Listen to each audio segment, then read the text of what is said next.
Everyone, good morning. आप सभी लोगों का मेरे चैनल में स्वागत है। तो फ्रेंड्स, अभी बज चुके हैं सुबह के 8:30 और आज मैं 8:30 बजे पढ़ने बैठ रही हूँ। आज मैंने घर का काम कर लिया था और ठंड इतनी ज़्यादा थी कि मैं आज सुबह 5 बजे उठी थी, 4:30 साढ़े 3 बजे नहीं उठी थी। तो बस यही है, करते हैं टाइमर को ऑन और चलते हैं। आज पूरे दिन मैं एनसीईआरटी पढ़ने वाली हूँ। ये बुक्स रखी है एनसीईआरटी की और सारी बुक्स मुझे पढ़नी है क्योंकि मुझे इनका रिवीजन करना है। कहीं ना कहीं लग रहा है कि एसएसटी सब्जेक्ट में जो है मेरी पकड़ अच्छी नहीं हो पाई, क्योंकि क्वेश्चन ऐसे आते हैं बिल्कुल कॉन्सेप्ट वाले, जिसे हमें क्लियर करना जरूरी है, एक एक लाइन को समझना जरूरी है। और इतनी सारी बुक्स जो है, अब देखते हैं, मैं आज तो पढ़ नहीं पाऊंगी, लेकिन मैं कोशिश करूंगी इनको रिवीजन करने की। और एक दो बार आंखों से बाहर भी निकाल लेते तो क्या पता एग्जाम में याद आ जाए। तो एसएसटी आज मैं पूरे दिन पढ़ने वाली हूँ। इसके अलावा सीटेट की गाइड पढ़ लूंगी या फिर एक अलग सब्जेक्ट पढ़ लूंगी। तो चलते हैं, पढ़ते हैं। तो फ्रेंड्स, आज हो चुकी है 10 दिसंबर 2024 और आज है मेरे टारगेट का छठा दिन, जो कि मैं उसे बिल्कुल कंप्लीट करना चाहती हूँ और जहाँ तक हो सकता है मैं उसे कंप्लीट कर लूँगी, क्योंकि 10 आवर टारगेट है वो मेरे लिए थोड़ा ठीक है, क्योंकि मैं नींद पूरी प्रॉपर ले पा रही हूँ। और जब मैंने 12 आवर्स का जो रूटीन बनाया था तो उस टाइम मेरी नींद जो है वो बहुत ज़्यादा डिस्टर्ब हो गई थी। और जब हमारा माइंड सही नहीं होता है तो फिर पढ़ने में मन नहीं लगता है, इसीलिए मैंने 10 आवर स्टडी का बनाया है टारगेट।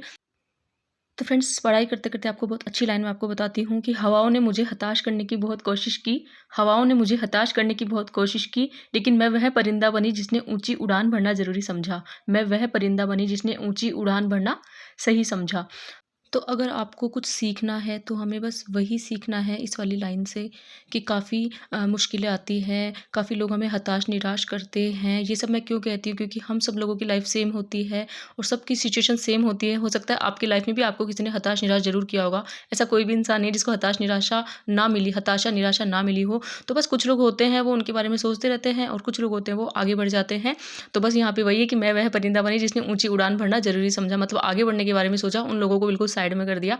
तो बस मेरा भी यही कहना है कि अगर आप लोग भी इस तरह से हताशा निराशा के शिकार हुए हैं तो बस अपने टारगेट अपने स्टडी पे ध्यान दीजिए, बिना फालतू उन सब बातों पे ध्यान मत दीजिए और उन सबको बिल्कुल साइड में कर दीजिए। वो कहता है ना कि मतलब हर एक चीज़ को इग्नोर कीजिए, तो बस इग्नोर मारिए। और इग्नोर मारना जो है वो बेस्ट सोल्यूशन है हमारी स्टडी में आगे बढ़ने का, एक कदम सफलता की ओर बढ़ाने का। अगर ऊंची उड़ान भरनी है हमें तो बस ये सब चीज़ें तो हमें करनी ही पड़ेगी। डेली मेरे जो व्लॉग आते हैं उनमें मैं मोटिवेशनल लाइन आपको क्यों बताती हूँ, इसका यही रीज़न होता है कि एक तो मैं खुद भी मोटिवेट रहती हूँ, आपको मेरी बातों से ही लगता होगा। और दूसरी बात ये है कि अगर कोई इंसान पढ़ने वाला है और वो बेचारा किसी भी तरह से या फिर मतलब किसी वजह से किसी बात से मतलब अपसेट हो रहा है, दुखी हो रहा है, हताश निराश हो रहा है, परेशान हो रहा है, उसी के बारे में सोचे जा रहा है या फिर उसको स्टडी करने में प्रॉब्लम आ रही है, तो बस यहाँ पे मेरे ब्लॉग का मतलब यही है। बस यहीं पे समझने की ज़रूरत है। मतलब इतना अच्छा मुझे लगता है कि अगर कोई मेरे ब्लॉग आप लोग देखते होंगे तो आप लोग ज़रूर सोचते होंगे कि हाँ यार, अगर अपन स्टडी करते हैं तो मोटिवेशनल रहना बहुत ज़रूरी है और इन सब चीज़ों के बारे में समझना बहुत ज़रूरी है। ये सब हमारे ध्यान में रखने वाली बातें हैं पढ़ाई करने के दौरान, जो हमें बिल्कुल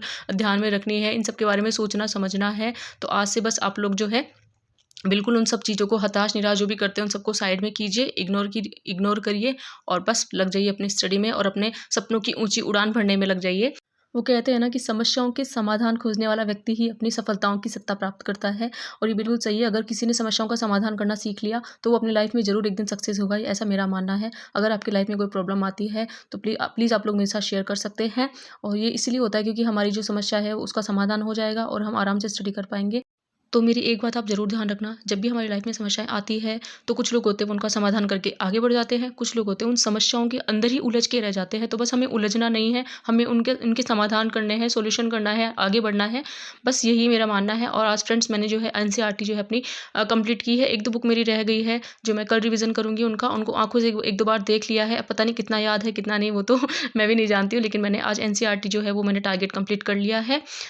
तो फ्रेंड्स, एक बात की खुशी है कि मैंने जो टारगेट बनाया है वो मैं कंप्लीट करती जा रही हूँ। पहले मैंने 7 दिन का टारगेट बनाया था, अब मैंने 9 दिन का चैलेंज लिया है खुद से। उसके बाद में मैं और 15-20 दिन का चैलेंज लेने वाली हूँ या 21 दिन का, क्योंकि मेरा सेकंड ग्रेड का पेपर भी आने वाला है। अभी एक बार सीटेट एग्जाम से फ्री हो जाऊँ मैं, बस इसीलिए मेरे टारगेट जो है वो कंटिन्यू चलते रहेंगे। तो आप भी अपने जो टारगेट है वो डेली बनाइए, छोटे-छोटे टारगेट बनाइए, हमेशा अपनी स्टडी जो है उसे कंटिन्यू कीजिए। और लाइफ में हमें अगर आगे बढ़ना है तो ऐसे छोटे-छोटे चैलेंज जो है उनको पूरा करना ही पड़ेगा। और रही सर्दियों की बात, तो कुछ नहीं है, सर्दी गर्मी कुछ मत देखिए, अभी हमें हमारी तैयारी करनी है। और फ्रेंड्स, अगर आपको मेरे चैनल देखना मेरे व्लॉग अच्छे लगते हैं तो आप चैनल को लाइक शेयर एंड सब्सक्राइब कर सकते हैं। मिलते हैं किसी नेक्स्ट व्लॉग में।